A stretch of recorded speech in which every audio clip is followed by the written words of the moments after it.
ជាកូនកំព្រាតស៊ូរៀនខ្លាយជាគ្រូពេទ្យនៅខេត្តកែបដែលមានសន្តានចិត្តល្អល្អះក្នុងការជួយដល់ជនទីទ័លក្របង្កឲ្យបងប្អូនស្រឡាញ់ចូលចិត្តច្រើននោះគឺលោកគុយច័ន្ទកសលលោកបានបំពេញការងារដោយយកចិត្តទុកដាក់ផ្ដល់ក្តីស្រឡាញ់ផ្ដល់ស្នាមញញឹមដល់អ្នកជំងឺជាការពិតឥតប្រកែកបានការលើកកម្លាំងចិត្តពិតជាសំខាន់ណាស់ក្នុងការជួយឲ្យស្ថានភាពរោគាឆាប់ជាសះស្បើយមួយវិញទៀតអ្វីដែលកាន់តែអំណរនៅសេចក្តីល្អរបស់លោកគ្រូពេទ្យគឺជួយព្យាបាលអ្នកខ្វះខាតដោយពុំយកថវិកាដែលនេះគឺជាការធ្វើបុណ្យមួយដ៏ធំធេងក្រៅពីការសន្តោសជួយដល់អ្នកជំងឺលោកគ្រូពេទ្យចិត្តធម៌រូបនេះក៏តែងតែលេចវត្តមានធ្វើសកម្មភាពមនុស្សធម៌ជាមួយក្មេងចាស់ប្រុសស្រី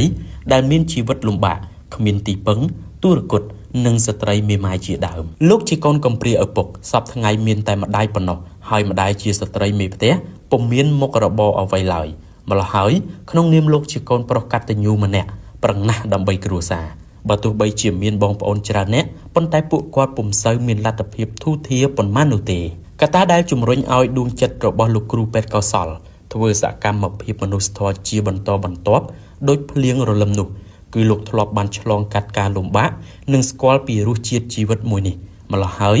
លោកឃើញអ្នកខ្វះខាតលោកចេះតែមានចិត្តអាណិតចង់ជួយពេលខ្លះលោកជួយថវិកាខ្លួនឯង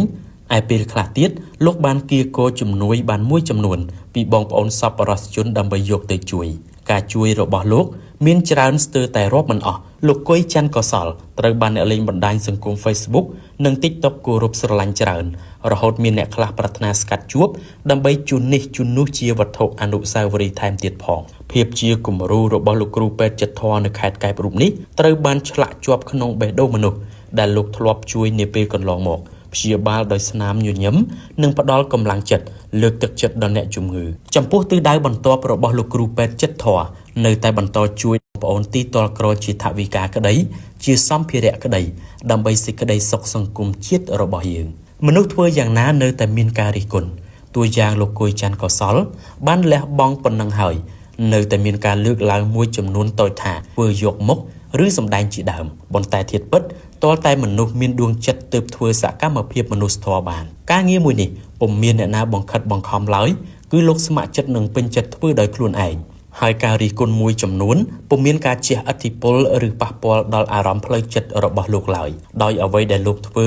មានអ្នកគាំទ្រច្រើនសន្ធឹកសន្ធាប់អ្នកដែលស្រឡាញ់ចូលចិត្តលោកគ្រូសូមឲ្យលោកគ្រូពេទ្យចិត្តធម៌បន្តសកម្មភាពមួយនេះរហូតតទៅ